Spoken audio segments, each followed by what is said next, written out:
Now joining with more on the weekend security updates, founder and CEO of Israel's Defense and Security Forum, Brigadier General in IDF Reserves, Amir Avivi. Thank you so much for joining us. Now, starting in the south, did Israel do the right thing, in your opinion, by closing the borders with Gaza economically as opposed to airstrikes?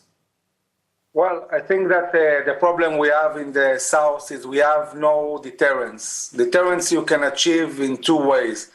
Either the leadership of Hamas is threatened, and we have done that in the past. We attacked the leadership in the past, or there is a viable threat to attack on the ground. Without these two, there is no real deterrence in the south.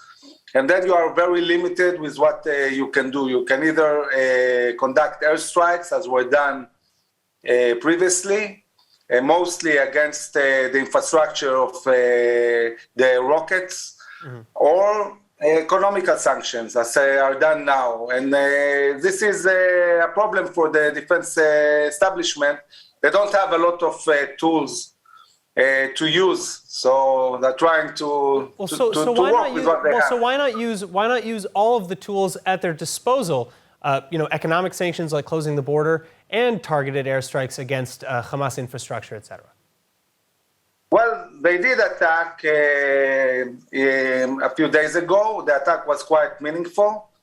Now they're trying another way, but at the end of the day, this is a cycle that is not ending. Hamas is not deterred. The only reason why Hamas is not going into an operation is the fact that a year ago, the long-range rockets were hit badly, and they didn't manage to really build up this capability again till now.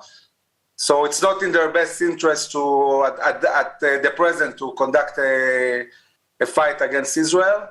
So, they're trying to shoot one rocket here, one rocket there, and keep it in a way that won't escalate to a full-scale operation. Well, what do you think it would take to draw the same situation? What do you think that it would take to draw Israel into a larger escalation like Guardians of the Walls? Hamas hit a civilian house last week, and it was a miracle that nobody was injured. You are right, and I think it's time that the state of Israel treats the people who live in the south the same as they treat people who live in Tel Aviv.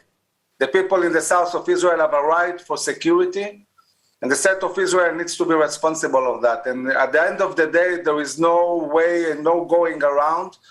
At the end of the day, we'll have to bring down Hamas at a certain stage, or the leadership, or attack on the ground. And Israel needs to choose when he wants to really seriously deal with this organization, because everything that has been done in the last decade hasn't really worked. Every year or two, we have a large-scale operation, and people all over Israel threatened, especially the people in the south. All right, well, I want to move into Israel proper now. Chants in support of Hamas, Islamic Jihad, and other terror groups are rising. Israel is talking about calling up reservists ahead of potential mass unrest in Arab towns like we saw last year. But what exactly can be done short of reacting to individual violent actors? Well, first of all, it's a matter of the quality of intelligence you have. You need to really monitor closely on the social media and the other platforms the behavior of people. We have gained a lot of experiences in this area. We need to do what the army is doing now, simply bringing more forces. In the last 2-3 years, the IDF has diminished dramatically the amount of forces that are operated in Judea and Samaria. And we saw the phenomena of tens of thousands of Palestinians crossing every day through the fence without any control. Right. This is something that cannot happen now. So the IDF is bringing more and more battalions to Judea and Samaria, to the fence, the security fence, and this enables to close better the area. In the long term, especially talking about Israeli Arabs, it's a lot about education and deterrence.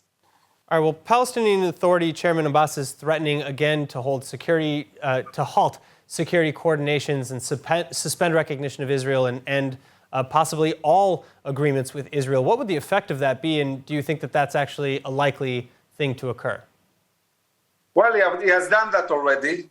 He stopped the coordination for quite a long time, not so long ago, and it only affected him. People really don't understand. We don't depend on them on any security issue regarding Israel. It's the Palestinian authorities that needs this coordination in order to move from one place to another, in order to enjoy Israeli superior intelligence and so on. Israel doesn't need the Palestinian Authority. And frankly, I think that the day after Abu Mazen, I'm not sure there will be a Palestinian Authority. I think the Palestinian people are fed up of this corrupted and terror organization that is mainly a threat to its own people. And it will be interesting to see what will happen the day after Abu Mazen, which is not too far away, considering his age. Brigadier General Amir Avivi, thank you so much. You're welcome. ILTV Plus, your news from Israel and more 24/7. Start your free trial today. Subscribe at iltv.tv and watch from any device.